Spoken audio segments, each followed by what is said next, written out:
to an Organized Chaos podcast. I'm Bobby Quarters. Chaos is here with me as well. We just wanted to thank you for watching. Yes. Hey, Bobby. And hey, and while you're here, make sure to like, comment, and subscribe. You can follow me on YouTube as well as Chaos and the podcast channel, which all three of those channels will be streaming this very show you're about to watch.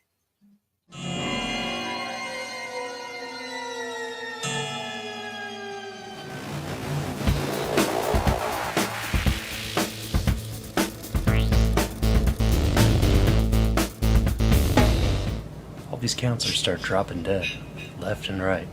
Heinous killings. Turns out, that kid who drowned the year before, his mother came back to that camp and exacted revenge.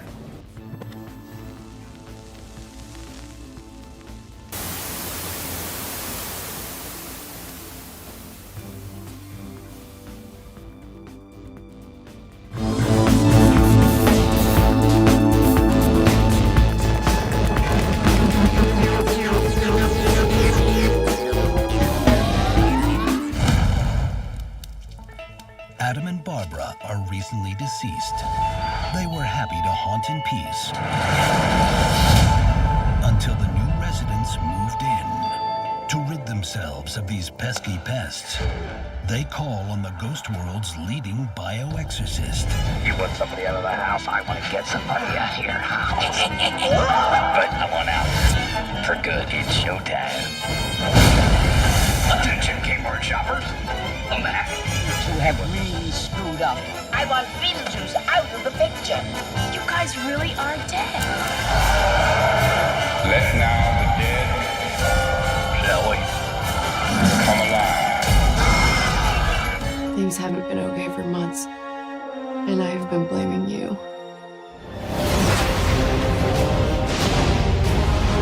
You're more of a liability than a hero. Because you refuse to. Let me go with you, just to watch your back. Clark? Get back! This is a national security situation. No, it is a family situation. What's the first thing you liked about me? I thought that you were quite brilliantly broken. What's the worst thing you've ever done? I saw things. I shouldn't have seen any of it. Shelly! Please don't do this!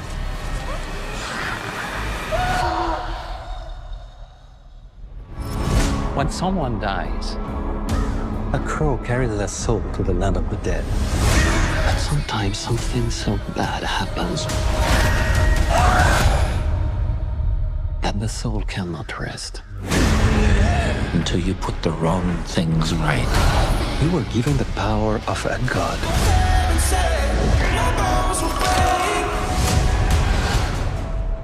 I'm gonna kill them. Every single one of them.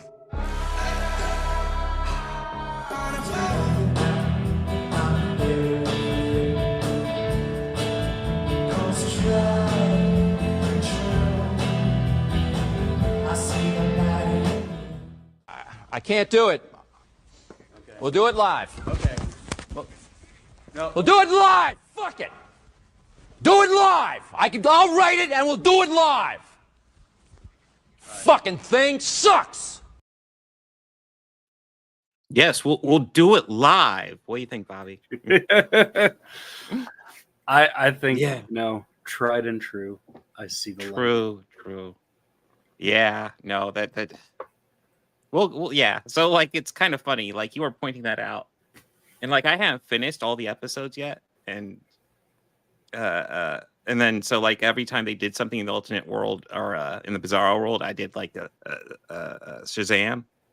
And it's like all Ween. Yes. Yes. That was awesome.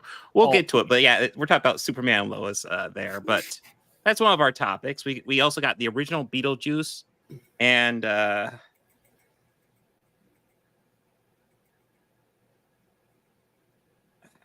shit. I don't know. I guess it's the Crow.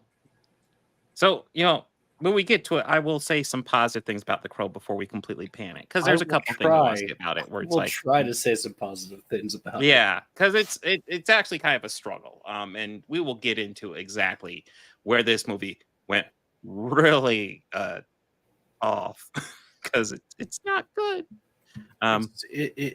It's really not. It's Like, it rough. had some good ideas.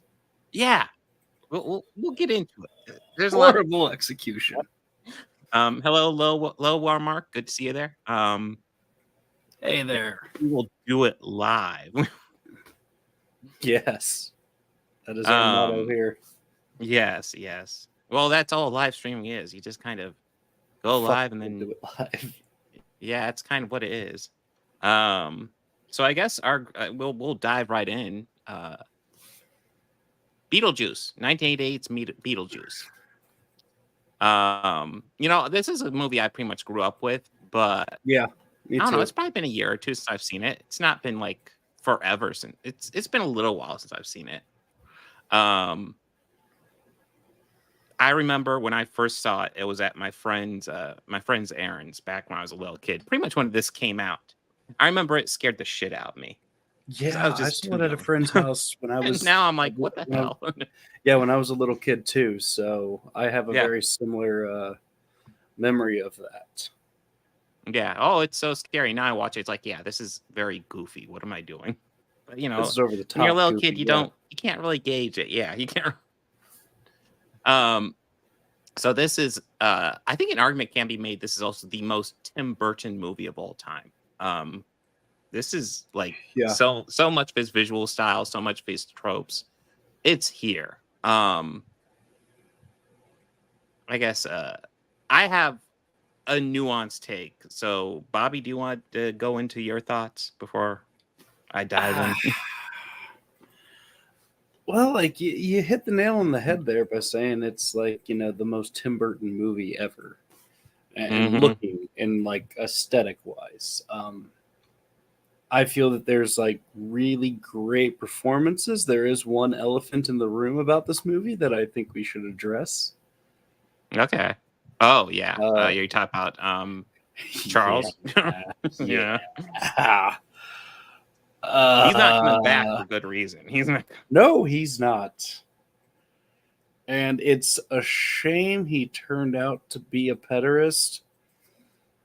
Yeah, PDF file. Yes. Yeah. I will go ahead and say I think he's actually a pretty good actor and very entertaining in a lot of his roles. You. All of his roles, yeah, he is very entertaining and good. After finding out what he did, I'm fine with never ever seeing him again. Kind of makes you look at Ferris Bueller in a whole different light. Yeah. Yes, it does. But yeah, I know. Listen, man, I'm gonna go ahead and say it. I think this is a pretty good movie, but I definitely have issues. I think one thing this movie does extremely well, and I think it's pretty much the first half, which I completely dig, is kind of just exploring the universe it's creating of like this afterlife. You get introduced to Adam and Barbara. They're super lovey-dovey, so lovey-dovey it's fucking obnoxious, but they have they at least have chemistry, which is something we can bring up in a later fucking movie. You believe that they're a couple. They tragically die. They end up going to their house, and then they find out they're dead. They have, you get this mysterious book guide for the recently deceased. They kind of skim through it, and then they learn they can haunt and stuff like that. They're learning the ropes of being a ghost, essentially. I think navigating their way through the afterlife. Yeah, and for the first half of this movie, it's kind of them figuring out how to be dead, how to deal with these new people who are living there, mostly Delia, who is very eccentric in her style, which clashes with theirs excessively. Essentially, Delia's style is Tim Burton's style. I'm just guessing that one. But yeah, so I really think the movie does a good job setting up, you can draw a door and knock on it 3 times and go to this, your lawyer or something in the afterlife. You can do all types of little things. I think that's where the movie does well. I think the second half of this movie isn't as good story-wise, but the second half is where you get most of Michael Keaton's stuff, which helps carry the movie for the rest of the way. And that's kind of my take. I don't think it's brilliant, but like I think it's a great setup, and then it doesn't. Then it just kind of gets to the end. It's like we gotta do something. Let's have Michael Keaton do Michael Keaton stuff, which it's Michael Keaton, so it kind of saves it. But yeah, that's kind of my take. Where you at, Bobby? It does wrap up rather quickly, and it does kind of put a big, nice bow on the end of everything. Yeah, this is still kind of in the days where Keaton was known for being a comedic actor. Yes. So it's hard to think about it because, like, you know, I came up with knowing him as doing comedy, but he's Batman. Yeah, Batman changed his career, and this is a year before Batman. And this, like, when he popped up, it's like that's right. This is the '80s Michael Keaton, where he just popped up as comic relief, where he was doing movies like Johnny Dangerously. Yeah, I'm thinking like Night Shift. The Beetlejuice is a lot like the dude he plays from Night Shift, except comedic, more Michael perverse. Keaton. Strangely enough, yeah. I always think of Johnny Dangerously. Like, have you ever seen that one? No, I have not seen that one, but it's funny. Mm-hmm.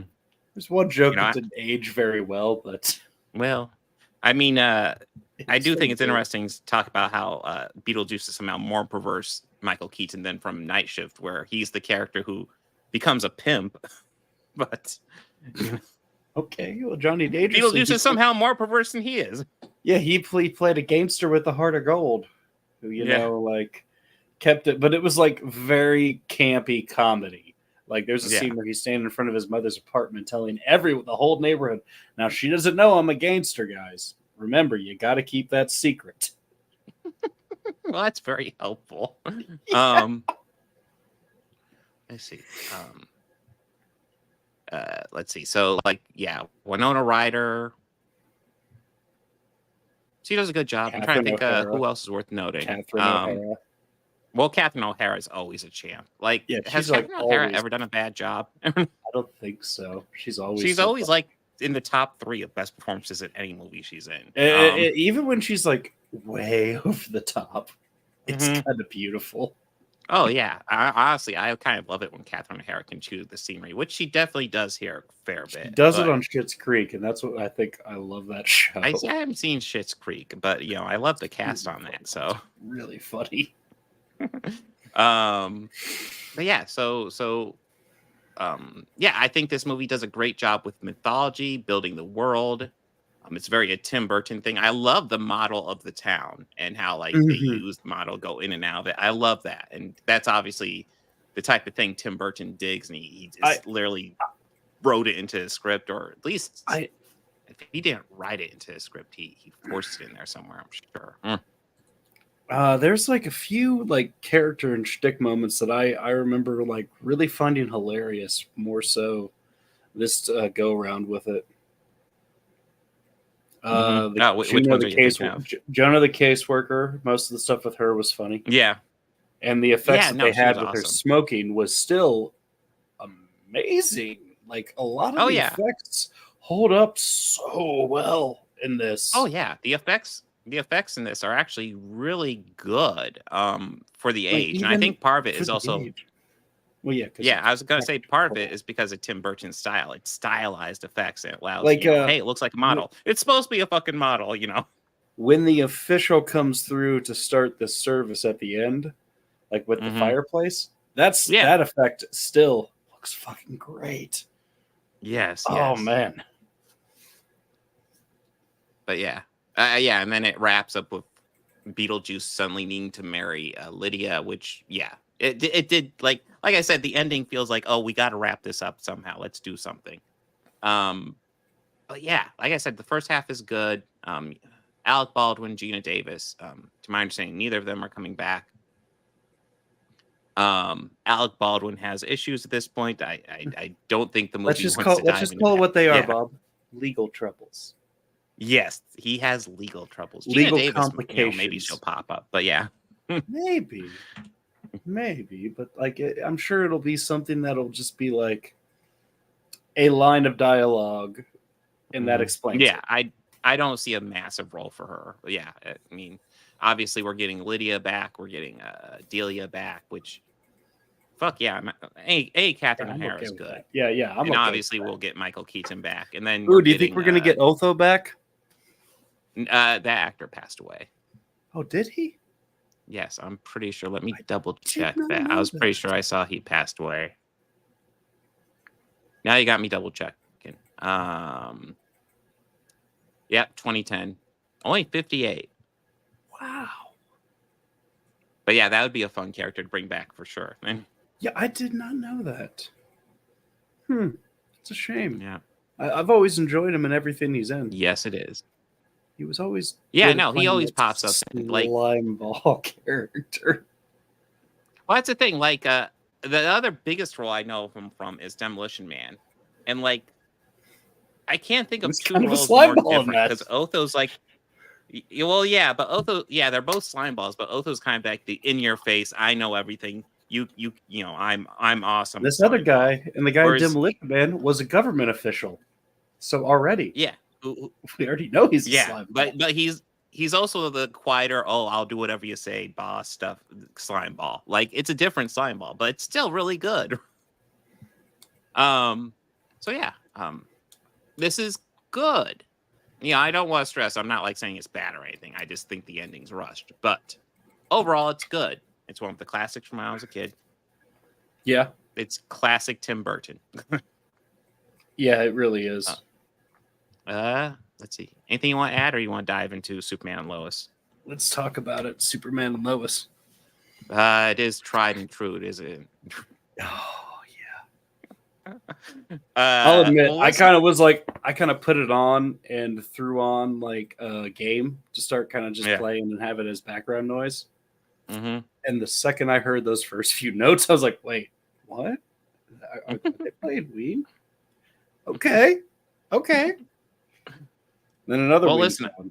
And then another Ween song. Then I had to be like, so yeah, they're playing like my favorite band right now. So well, yeah. So I didn't recognize it as Ween because well, I was told by a pretty girl to check out Ween when I was much younger, and I did, and I didn't really get into them, but I was younger.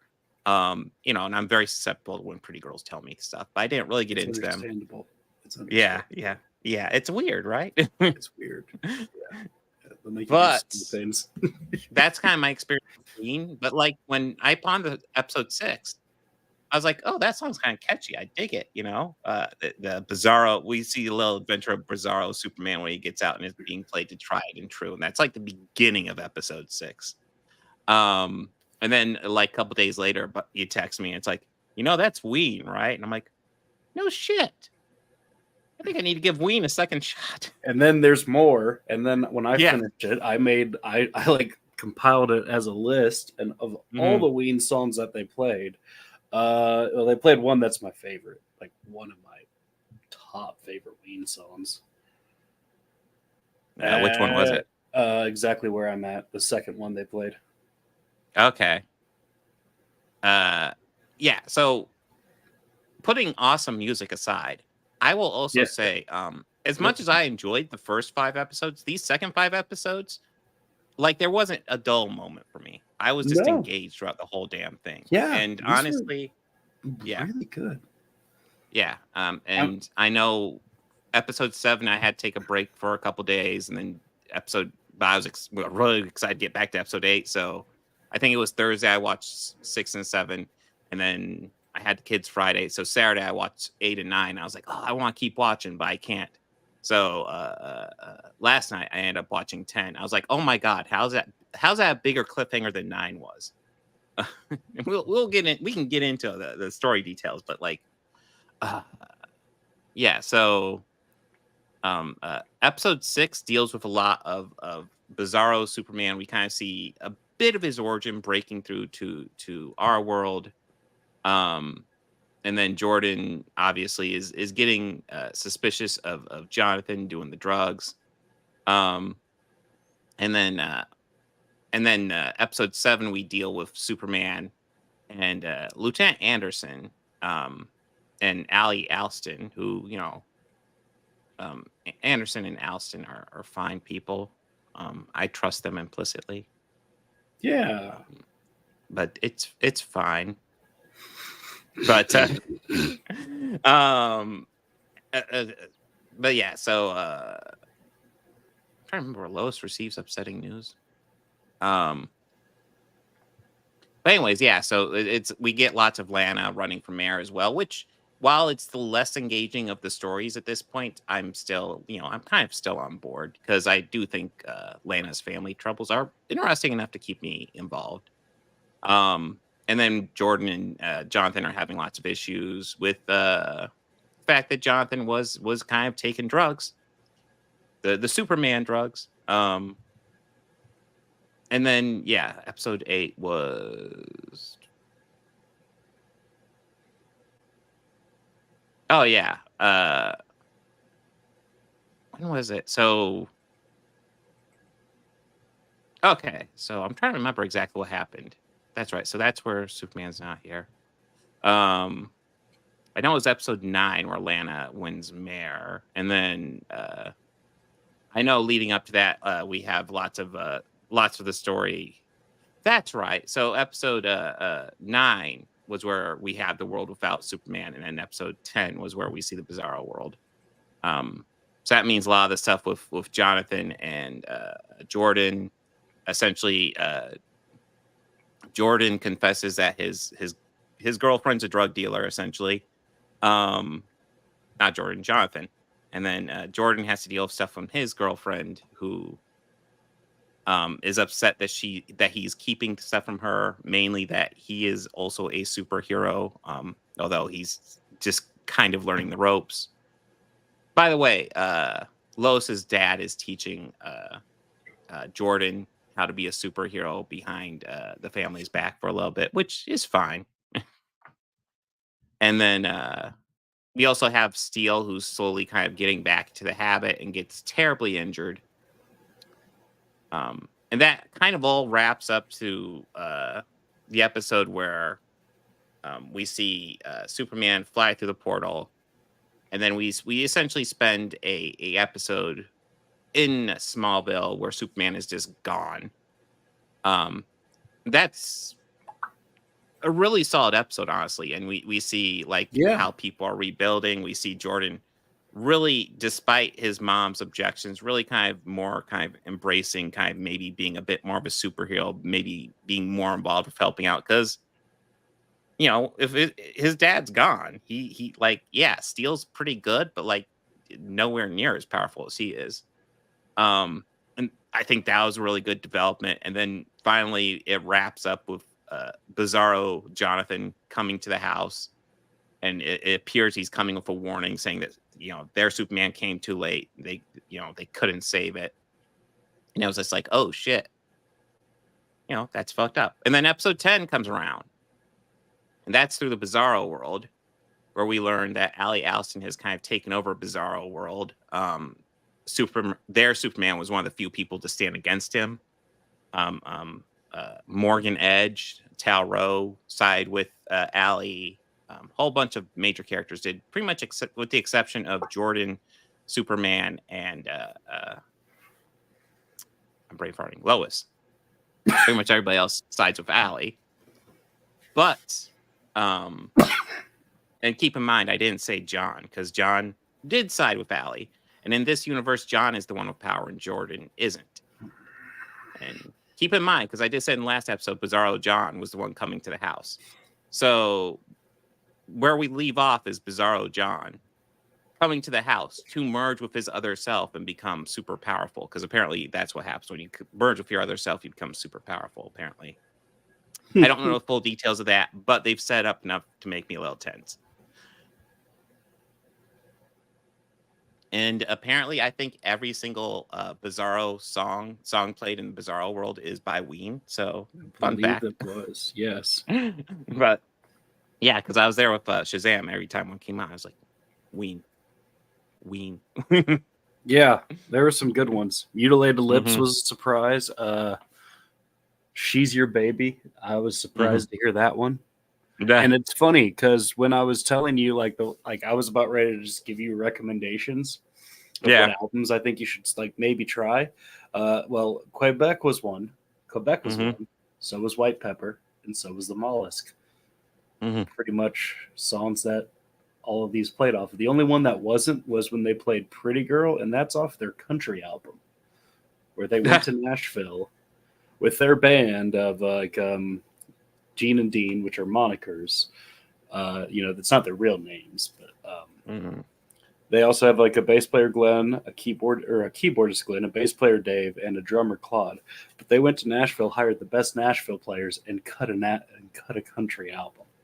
That is awesome. Like the best players in Nashville, they hired.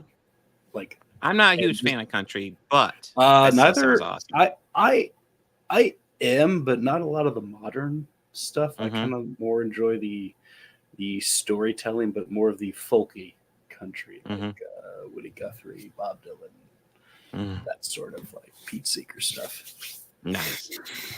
But yeah, I will say, like every episode got me engaged. I wanted to follow up immediately afterwards. So much so that when I had to stop yesterday with episode 10, I was like, "Fuck." I honestly thought episode 10 was the end of the season, the way that it ended. Yeah. And when I saw like play next episode, awesome, but damn it, I have to stop now. Yeah, because I don't want to be talked about. But you know what? Probably as soon as we're done recording, I'll probably go out there and watch a bit more. Yeah, I probably will too. That was a hell of a cliffhanger. That really was. Yeah, so far, again, I'm really enjoying this season. Yes, it like the beginning was a little rough, but like at this point, I'm kind of on board. Yes, the shaky effects sometimes are distracting, but the story kind of carries it through, and I am thoroughly enjoying this season at this point. Let's just see if they plant the landing, but it's hard to believe if they don't. As I recall, last season, they built it up pretty well and ended pretty fairly. Yeah. So, anything you want to add, Bobby? Before we get to the other movie, we could talk about Ween some more. Yeah. Talk about Ween some more. Ween. I could talk to you more about Ween, but no, we should. Yeah. The Crow 2024. Before we tear into this, I'm going to go ahead and say some stuff that's positive, and then Bobby, you can add some positives as well if you can think of anything. Number one, the Crow movies are famous for their soundtracks. This one does some cool stuff. It's a bit different in tone from the other ones, but like spiritually it's the same. It definitely hits older music than the other ones typically do. Those ones typically focus on 90s and aughts or later stuff, aughts. Whereas this one focused definitely more on the 80s and late 70s style. It kind of did draw back because it did have some Joy Division, which Nine Inch Nails famously covered in the first one. There's a really fantastic and honestly, there's some really cool kills in this, and there's a really cool action scene in this at the theater that is really surprisingly graphic. That very, very cool. And also the discovery of his healing powers during a fight. I thought that was a fun way to do that. And also having him try to rearrange his organs to get them to kick in was actually kind of a fun idea too. Yeah. Those are my positives. You have anything to add, Bobby? They played Joy Division. Yes. Joy Division's awesome. It had Gary Newman there. It played Enya, strangely enough. But I'll say I did Shazam the Gary Newman one because I was like, okay, like what is this? Then went, oh, it's Gary Newman. Okay, okay. Yeah, like, there was a few ones that were pretty decent, but once we strip that away, we have the plot. Okay, so I will tell you where I think this thing has gone really off the rails, and it's right at the fucking beginning. So the original Crow kind of begins almost perfectly for that movie. It just begins with Eric and Shelley murdered. And then we can flash back to kind of the elements throughout the movie, but like they're murdered right that movie begins. This one begins with Shelley on the run, and apparently like these bad guys being led by John Huston. Is that his name? I think so. He's a solid actor. Danny Houston. Who's a supernatural 100-year-old being who can tell you to do stuff and you will do it. I'm like, okay, supernatural villain, interesting. Not like he's ever played that role before. He never has, never. I don't know what you're talking about. Like ever. Well, Nicholas, I don't know why you're saying somebody looks disappointed by this movie. This is great. Oh, I am disappointed by this movie. Well, we gotta break down Act 1 because Act 1 I'm disappointed I spent money on this. All right. Act 1 is legit the worst part of this movie, in my opinion. But it is where it sets off and it sets the tone for the rest of the movie, which is fucking bad. Very low. Very low. So Shelley's trying to run away from I think they call his name Mr. Rogue or whatever, or Vincent Rogue. Some I don't stupid care. ass crap. Yeah. Yeah. She's trying to run away and she's like, well, I need to track down like Dom and whoever so we can get away from this guy. And I'm like, oh, she also gonna pick up Eric because like, gotta pick him up. But no, she decides to hide out in a rehabilitation center where she meets Eric for the first time. And we see their entire fucking relationship throughout Act 1 of this movie up to their death. And it takes a decent chunk of the movie. About an hour. It feels like an hour if it's not an hour. I actually don't think it's an hour, but fucking feels like an hour. It was. It feels like it.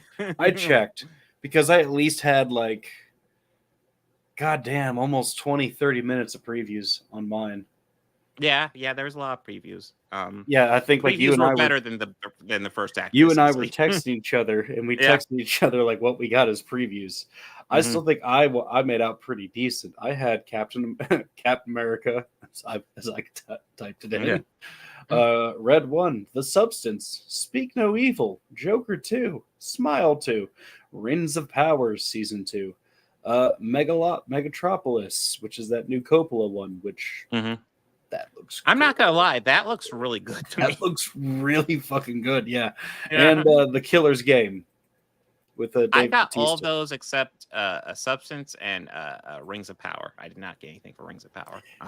Yeah, but The Substance, that one Demi Moore, it looks like it could be good. Okay. Yeah, I think I've seen ads for that. But I definitely. Yeah, it's like something that makes her more youthful, and there's a different actress playing the younger version of her. It looks like a psychological thing, but that could be interesting. That looks like it could be good. Yeah. But I mean, that Coppola one. That looks really fucking crazy. That looked like Coppola just being like, "Hey, I'm just gonna make whatever the fuck movie I want." And I'm like, I'm down for it. He's earned it. Yeah. I have wine money. Yeah. I have winemaker money. Fuck you. That definitely looks better than this. So, anyways, that looks so much better than Shelley this. Meet in rehab, and we see the beginning of their story, and the killers go after her there, and they decide to run away from rehab and hang out at her friend's place. And I'm like, wait, she has a friend's place that they didn't know to check? Why didn't she go there first? Why'd she go to fucking rehab? Yeah, why did they just put plastic over the furniture and that place doesn't look fucking ransacked? Yeah. Like, but of course they go there so they can have sex because, because it's a movie. So yeah, we see them have sex, take drugs, have their whole fucking relationship. The whole fucking thing. There. We pretty much are there for the entire honeymoon phase. And you know what? Part of me is like, I respect that they're doing something different because you don't want to do the exact same thing as the original. But what kills it is, frankly, these two don't have chemistry. No, they really don't. They're going through motions. When they have sex, it's like, yeah, of course they're having sex. That's the part of the script. I recognize that's what people do. That's what people do, right? Yeah. Oh, we're in a place by ourselves, and we kind of like each other, so we automatically just have sex. It feels like going through motions. It's one of those things where maybe it could have worked if these two had really great chemistry. And I mean, really great for how long they're sitting on this, but no. And also they need to give them a better meetup than rehab. Like the idea of her going to rehab to hide out and then having this other place that she could go and hide out. That's way nicer No. Just no. Yeah. But of course, yeah, they die. And it's not nearly as rough a death as the first one. And that's one thing I liked about the first one, because the first one was all about how like, you know, these are good people and something terrible happened to them. And I'm not gonna say like their death was fun, because I'm sure it was terrible, but like here they're just suffocated and then that's it. Yeah, It's like, okay. In the first one, it was like, and it was a random act of violence, which I didn't really care for the whole side plot of she has this secret that these evil people are hunting. Yes, and it's just kind of more of like, why are we doing this? This is so fucking stupid. Oh, we're leaning onto this. This is going to be the plot through the entire fucking movie. This is fucking stupid. Like at that point, I was like, I'm ready for the curtain. I'm ready for the lights to come back on. I'm ready to leave. This is stupid. This is dumb. So like we brought up how the bad guy Rogue, he can whisper stuff to people and make them do stuff. And like the evil thing the first that time she this did actor's that she ever played anybody demonic or anything like this at all. And the big evil thing that, like, you know, they're like, oh, Shelley's going to hell for this evil thing she's done. And that big evil thing is that he did that to her and caused her to kill somebody. And it's like, well, wait. Like the supernatural forces are telling him this. And it's like, you're supernatural. You should know that this guy's around her that does this shit. But God damn it. Or even the guy that he met in like the train station, like was that supposed to be the guy that was cut out of the original? Because there's supposed to be like a cowboy, and I do who think was that was supposed kind to of yeah, like that was definitely the nod to it. And I was like, oh, are they doing this? Because if they're gonna do that, that's gonna be awesome. Yeah. Nope, he's just there to give exposition and no explanation to who he is, but just exposition so the audience isn't lost. Mm-hmm. How considerate of you, movie. Yeah, no, that element was, part of me was like, okay, this is an interesting idea. Again, interesting idea. But it really didn't work. Like, apparently the guy gives exposition and then he throws him into the ground so he can suddenly throws him in a puddle, mysterious. Bob. He does it at least twice. Yeah. And it's like, oh, damn that transition. Damn it. Oh God. There was, when I was exiting the theater, there was two people in the row ahead of me. I think maybe a few more showed up after I had texted you my final count. Yeah. It was like 5. So maybe let's just call it 8 to be generous.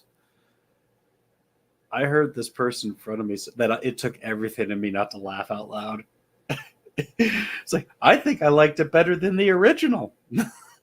No. Yeah, I tried so hard. And I had an interesting encounter at because I saw this earlier. Yesterday. It was Saturday. Yeah, no, we Sunday. actually saw it around the same time. It seemed like, Yeah, you were texting me. Sunday. I'm at the theater. There's not that many people here, and I'm like, oh, I'm at the theater right now to watch it too. Yeah. When did you see it? I caught 2:10. I caught a 2:05 showing. Okay, so you were a little bit in the future of me. A little bit, but I mean, still though, like you probably had more previews. But I think if I would have texted you when I was in my car, you probably would have just been getting out of the theater. Yeah.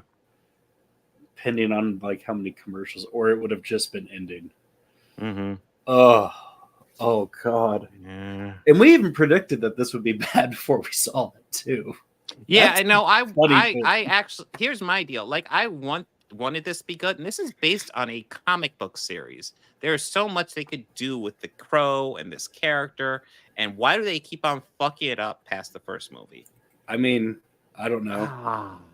At least we didn't do a deep dive into the series, because after I came home and I got caught up with everything, I found other people who did deep dives on YouTube and looked at those, and we might have dodged a bullet with that Eddie Furlong one. Oh God. Oh man. I mean, I'm not gonna lie, the Crow sequels, none of them look good. I haven't seen them, but none of them look good. And it looked like as they went, they got worse and worse. At least City of Angels was all right. From what I've gathered. It's all right. Not great, but all right. it's pretty much universal that the Edward Furlong is just bad. Well, I mean, like we kind of got to a point in describing this. Like, yeah, there's the way station. They don't really do too much with it other than dump exposition at him. And then he goes on the revenge killing spree. And like I said, I think there's some cool kills there. And there's this really cool theater scene.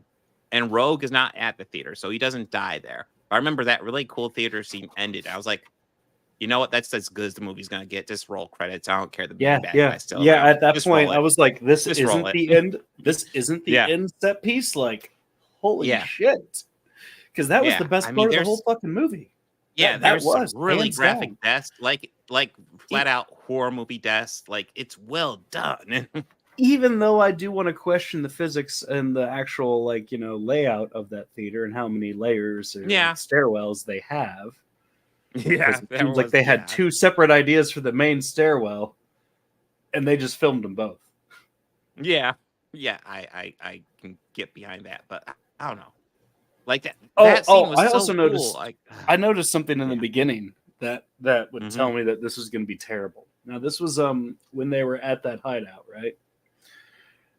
Where it had the close-ups of him, and he's having that joint in his hand. Yeah, that was a joint. Where the first time we see it, it's almost burnt all the way down. The second time, it looks like it was just lit. So I was just continuity. Well, maybe he lit a new one, Bobby. No, we didn't hear any sound or anything, and I could tell it was continuity. He's the Crow. Maybe he used his superpowers to do it. He wasn't the Crow at then, but it took a whole movie for him to start fucking. He's Crow. always the Crow. It took a whole movie for this movie to start actually being a Crow. Like, oh Yeah. god, I think that's what kind of annoyed me more about this movie. It Yeah. took that long Well, for it to get going. I think number one, you need a lot better chemistry between Eric and Shelley, and I think if we want to get into the backstory, make it more just a simple backstory. Don't have this evil bad guy hunting Shelley. That's too much. Michael Wincott in the first movie worked great, and you can have a supernatural bad guy, but maybe just introduce them later. Like hell, we could do kind of a similar thing in the first one. Just introduce that the Michael Wincott character is supernatural. I mean, they did introduce he had a sister who was knowledgeable of the supernatural. The sister who it was strongly implied he was fucking, but Yes, he's fucked that up. was heavily implied. Yes, We didn't bring that up last week, but yes, Yeah. I picked up on that too. It's I like, was like, wait, oh, that's that's your him and his sister? girl. It was like, you're and your sister. Ew. Aren't you fucking? Are you? They're Game of Wait, Throning this. They're You were lying. Ew. yes. That's your sister. Ew. Still, the incest dude, way scarier of a villain than this 100-year-old dude who can whisper in your ear and make you do stuff. I have to say, yeah, the actual final confrontation between the Crow and Rogue, despite that awesome theater scene that was before it, really fucking disappointing. He just drags him to the way station. The way station just sucks him up, and then honestly, at that point, I'm like, Well, okay, cool, these movie done, move little on. demon snake lizard Yeah. things. And Yeah. Did. Yeah. Yeah, and I'm like, okay, fine, movie's over. Roll credits. I'm good. So, is it the worst movie I've ever seen? No. Is it bad? Yeah, it's pretty fucking bad. I definitely I don't recommend it. I know what, if you ever see it on streaming, fast forward and watch the theater scene. Heck, it'll probably be on YouTube. Just watch it then. That scene by itself is very cool. That's it. Yeah. Anything agreed. else you want to add, Bobby? No. Decent soundtrack picks as well for this. Yeah. In fact, Soundtrack I'll was look at good, that but real just- fast. That was terrible. Yeah. Do they not have a soundtrack section anymore? It's just evil. Yeah. The fuck, IMDb.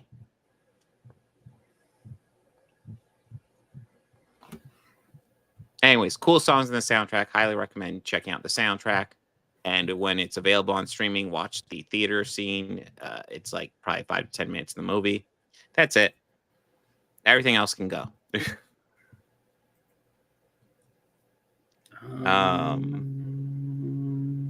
Here. Ooh, you got something. Mm.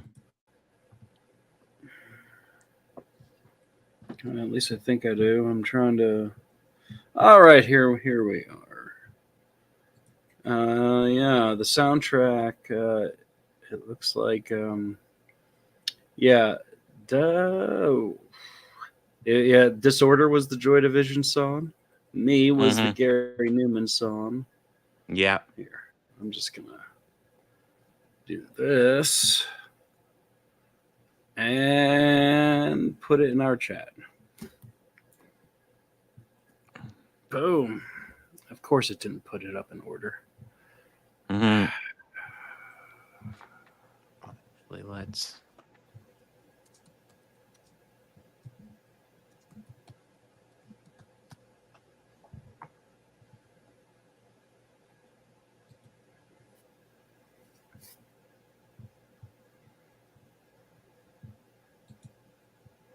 Well, people are saying the soundtrack is solid, so hey. Yeah, that's at least a positive. Yeah.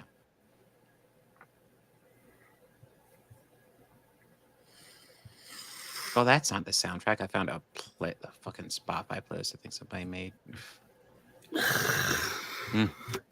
Well, next week. Yeah. Next week we get to catch up on Superman and Lois, and we're going to go. Yes, we're going to wrap up Superman Lois season 2. 15. Yeah. Then we get Kraven the Hunter. Oh, boy. It'll be great. Yeah, hopefully that won't suck. God damn. I'm like, God damn, we're looking at 2 stinkers in a row. Fuck. Yeah, and then Abigail. In 2 weeks, we're going to have Joker and Parasite, so that those will be good. And then Abigail, I am very excited to check out, actually. Because this was something cool to me. I saw, but we had too big of a block when it first came out. But since some of the people are going to be at Horror Hound, and we decided, you know what, we should just watch it before we go to Horror Hound. Yeah. Like, just watch. Do kind of like we did with Free Animator. Just check it out before we go. Yeah. You know, get properly set up. Yeah, because I think everything else of all the main stars that we've covered Nightmare on Elm Street, the original, before, haven't we? Have we not? I actually don't know if we've covered the original Nightmare on Elm Street. I know we've covered Halloween. We covered Halloween in great detail. Yeah, I think that's the only one because we both agreed like Halloween breakdown. Yeah. Yeah, like that is because I think we did because we realized that that's like both of our favorite of the slasher genres. So, if I'm mistaken, yeah. I don't know. I know it's mine. It's my favorite. I know of actually for me, mine's a bit nuanced. If we're going for the big 3 slasher genre, my favorite franchise is probably Nightmare. My favorite single movie is definitely the original Halloween, though. Oh, because hands down, yeah, hands down.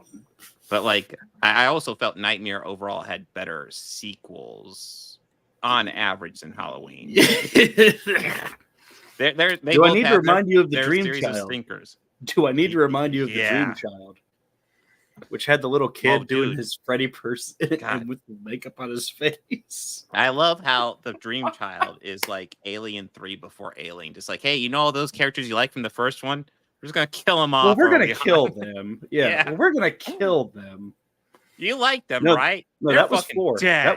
That was 4. So, you know our friends who survived the mental hospital with us? Yeah, we're going to fucking kill them right away. Yeah. Oh, yeah, and Patricia Arquette, we're going to recast her and kill her. And kill her, yeah. Recast and kill her. And you're like, wait, who are we supposed to follow now? Nancy? Wait, Nancy died in the last one. The fuck? No.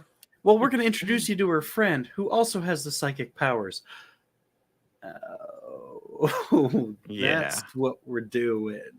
And then the 5th one, they transfer the psychic powers over somehow.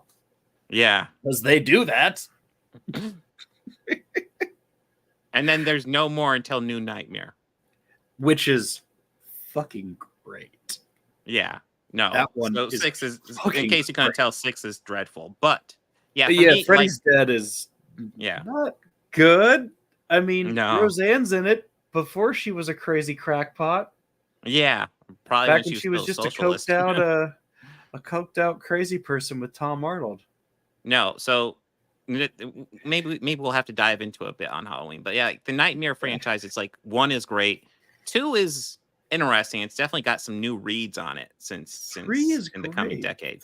3 3 is phenomenal. 3 is arguably the same level as 1. I'll say that 3 out of that entire series, and it's been a while since I watched all of them like in order, but there's one death from 3 that has stuck with me ever since I first watched it. It's the marionette one. Oh yeah. Yeah, that yeah, that one's still yeah, I'm just yeah, no, that one stuck with me. But there's one of those in all of those different genre movies, like the first Texas, where he puts a girl on the hook.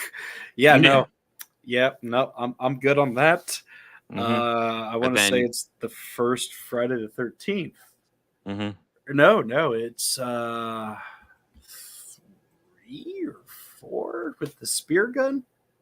It comes right at the person in the eye. Oh yeah, I think that's 3. Yeah, that is the 3D. Because yeah. I think that's the 3D. Yeah. Yeah, that or in 2 where he kills the guy in the wheelchair and the guy just keeps rolling down the steps. But yeah, then the Nightmare for me takes a downward slant after 3, but then it comes back with 7, which is not as good as 1 and 3, but like it's like a step down, but still solid. Well, I think of that one as like it's definitely it's definitely a precursor to Scream. You see the meta plants, Yeah, the seeds of Scream in that. Yeah, and that's what I love about it, because you see Robert and Heather Langenkamp talking about their characters in real time. You see actual New Line executive, I can't think of the guy's name, but he's responsible for bringing us those movies, and Wes. Well, maybe we should do something. I just went ahead, since we had space on September 16th, which will be the Whorehound weekend. I went ahead to add the original Nightmare on Elm Street, but I don't know. Maybe we could do a little retrospective conversation. Yeah, because I mean, I've seen them all enough that I think I think I've seen all of them except for the remake. Oh, don't worry about that. That's fucking terrible. No, I've seen Freddy versus Jason. That's better film. Yeah. That's why better film. Just better film altogether. Even though it's a mess. Better film. Yeah. The remake. Nothing good about the remake. And I hate to disparage Jack Hurl Haley's dude, I feel like that movie killed his career, and like he's a good fucking actor. He that shouldn't have yeah. Well, they made a choice with Freddy and they decided to lean hard into it. And it's always been alluded that he was a PDF. Yeah. They flat out say it and lean hard into it. Like where he's facing that Nancy, there's one scene where he's like, "You're in that dress." Yeah.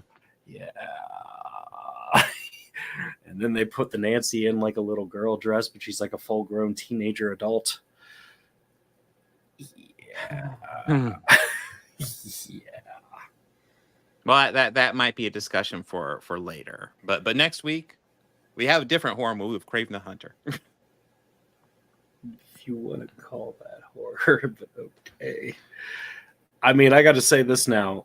Any other comic book property movie that's going to come out now, it's going to have to hold a hard candle to Deadpool. Well, Deadpool and Wolverine is the only MCU movie we're getting this year, and Sony doing 3 of their Marvel shit movies this year. I'm like, oh, fuck off. This is the last one, right? No, we got Venom 3 coming up at the end of October. Which, I mean, at least that one has has Tom Hardy's Hardy. terrible performance to carry it through, but he wasn't that bad. I think he's pretty bad, but he's entertainingly bad for me. Like, I can enjoy it. He wasn't like that bad. Like Woody Harrelson was way worse in Let There Be Carnage. Yeah. And like he's played actually, that level of a psychopath. Yeah. And that's to definitely me felt was like the most disappointing part of it. Like I definitely felt like Woody Harrelson did not give a fuck. And that's kind of disappointing because I usually don't see Woody Harrelson in not give a fuck performances. He usually gives somewhat an effort, but no, even when he's playing it, I don't give a fuck character. I was hoping he would channel his character from Natural Born Killers. Fuck, that would have been amazing. Oh my god. Because that's what I would think of with Cleus. Yeah. Like that's what he what played like Cleus Cassidy is a natural born killer. That's natural. Yes. Holy shit. That's when I saw the It's like- casting. Fucking perfect. Yes, absolutely. Yeah, but the red wig took all his acting talent. I'm sorry. But we get Ronald fucking McDonald from Wish.com. Like, I just no, man. Or I'm sorry, Temu nowadays. That's a dated reference. And I assume you're Nicholas. You're talking about Jackie Earl Haley, and yeah, he was fantastic. Yeah, he was fucking great as Rorschach. Yeah. But yeah, that's our show for next week. Make sure to tune in. I got Initiative on Wednesday. No, Nicholas. It's worth watching once because it's that bad. It is hilarious. I mean, I will say, if you are a fan of the Nightmare franchise, it's probably good just to go through them. But because they give some kind of they got important lore to stinkers, Freddy. yeah. Kind of important lore, and they close up a story that they opened up in 3. It took them a while to get back to. Because remember, that's where they start seeing the ghost of Amanda Kruger. Then she disappears for 4, but then comes back for 5. That's right. Yeah. God, I do know those movies very well. Oh, you make me feel like I should rewatch them. Because that was a thing, wasn't it? That was, yeah. A very inconsistent thing. I think of the Dream Child, and I just think of that kid with the fake Freddy makeup and just him trying to do that Freddy voice, and even the grunts the kid made. That's all I think of when I hear that. But anyways, Initiative stream Wednesday. My solo stream will be Thursday. Where I'll be covering new comic books, and god damn it, I did the math, and I've covered 28 comic books this month, Bobby. Which is dude. Jesus Christ, like it's almost a comic book a day. That is damn, but yeah, getting plenty of coverage in there, and I think I'm doing pretty good, especially to some of the people I've covered, where I'm like, what the hell? Hey guys, I do better than pointing a camera at a comic book as I'm talking about it. Have you been able to look up anything for the film festival weekend of Horror Hound, or is there anything that's coming up on there that looks good to you? I haven't looked at it, but I know Ashleen and I know my plan is pretty much look up and see where the panels are that we're interested in. Obviously, there'll be a Nightmare panel to cover. There's going to we'll watch Abigail, so we'll cover the Abigail one. The Mallrats one. Gotta do the Mallrats one. And I know there's a late night showing that I'm going to be going to on Saturday for one of the movies. But also, like, I might actually want to hang out in the after party because, like, there's a guy that's performing music who's, like, played with both of Danzig's bands. Oh, nice. So, like, he's played with Sam Hain and Danzig. So it's like, cool, just hanging out, listen to that guy do some stuff like that. Play some like cool Danzig and Misfits-esque music. I'm okay with that. And I don't remember what other panels there'd be. They gotta do a screen panel as well. So there is a screen panel. I know that. Pretty much my plan is to see all the big panels, but then other than that, just hang out in the watching room and check out the film festival stuff because that is awesome as well. Because I know that my buddy I'm going with, we paid for an op on Friday. So at some point Friday, we're gonna have to go do that op. Well, I know I plan to get Kevin Smith, John Hancock because that's the op. We're getting. I Jay kind and of Bob. figured when you said Friday Jay and because that's his Jay only and day Bob. there. Yeah, Jay and Yeah. Bob. We're getting Jay and Bob. That's Tom insane. Atkins. Tom Atkins is on my list. Tom Atkins. Tom Atkins was tempted, but then when I saw Kevin Smith, that's like I think I'm gonna focus and just get Kevin Smith. I mean, yeah, I looked at Roberts and yeah, that's way too expensive for me. No, there's a couple really pricey ones. Oh yeah, Robert England. Yes. So yeah, that it's would be tempting too. So that's like $150 for a photo of you and Robert England at this con, and it's like what $178 for him dressed as Freddy.